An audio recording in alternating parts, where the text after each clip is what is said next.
ನಮಸ್ಕಾರ ಎಲ್ಲರಿಗೂ, ನಾನು ನಿಮ್ಮ ಈಶು. ಇವತ್ತು ಹಂಗೆ ತೋಟಕ್ಕೆ ಹೋಗೋಣ ಅಂತ ಹೊರಟೆ. ಇಲ್ಲಿ ನಮ್ಮ ನಾಗಣ್ಣ ತೋಟಕ್ಕೆಲ್ಲ ಸುಣ್ಣ ಹೋಗ್ತಾ ಇದ್ರು. ನಾಗಣ್ಣನ ಮಾತಾಡಿಸಿ ಒಳೆಹಟ್ಟಿಗೆ ಹೋಗಿ ವಾಪಸ್ ಬರ್ಬೇಕಾದ್ರೆ ಇಲ್ಲಿ ಓರಿ ಹಿಡ್ಕೊಂಡು ಬರ್ತಾ ಇದ್ರು. ಏನಕ್ಕಪ್ಪ ಅಂತ ಹೇಳಿದ್ರೆ ನಮ್ಮೂರಲ್ಲಿ ಇನ್ನೆರಡು ಎತ್ತಿಗೆ ಅಲ್ಲೇ ಹೊಡಿತಾ ಇದ್ರಂತೆ. ಅದಕ್ಕೆ ಇವರು ಅಲ್ಲೇ ಹೊಡ್ಸಕ್ಕೆ ನಮ್ಮೂರಿಗೆ ಹಿಡ್ಕೊಂಡು ಬರ್ತಾ ಇದ್ರು.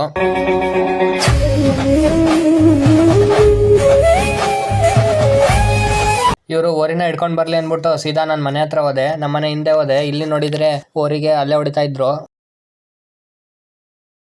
ಆ ಊರಿಗೆ ಅಲ್ಲೇ ಹೊಡಿಲಿ ಅಂದ್ಬಿಟ್ಟು ನಾವು ಇನ್ನೊಂದು ಊರಿನ ಹಿಡ್ಕೊಂಡು ಬರೋಣ ಅಂತ ಕರೆದ. ಅದಕ್ಕೆ ಅಲ್ಲಿಗೆ ಹೊರಟ್ವಿ. ನನಗೆ ಟೈಮ್ ಆಗುತ್ತೆ ಅಂದ್ಬಿಟ್ಟು ನಮ್ಮ ಪಕ್ಕದೂರಲ್ಲಿ ಒಂದು ಫಂಕ್ಷನ್ ಇತ್ತು. ಅದಕ್ಕೆ ನಮ್ಮ ಮನ್ವಿತನ ಕರ್ಕೊಂಡು ಅಲ್ಲಿಗೆ ಹೊರಟೆ. ನಾನು ಇಲ್ಲಿಗೆ ಬರೋಷ್ಟರಲ್ಲಿ 1 ಗಂಟೆ ಆಗಿತ್ತು. ಅದಕ್ಕೆ ಇವರೆಲ್ಲ ಊಟ ಮಾಡ್ತಾ ಇದ್ರು. ನಾನು ಊಟಕ್ಕೆ ಹೋಗೋಣ ಅಂತ ಹೊರಟೆ.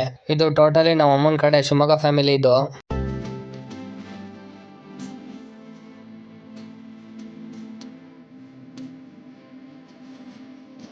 ಅವ್ರನ್ನೆಲ್ಲ ಮಾತಾಡಿಸಿ ಮನೆಗೆ ಬಂದೆ. ರಾತ್ರಿ ಆಗಿತ್ತು. ಇಲ್ಲಿ ನಮ್ಮ ಮನೆಗೆ ಒಂದು ಹಾವು ಬಂದ್ಬಿಟ್ಟಿತ್ತು.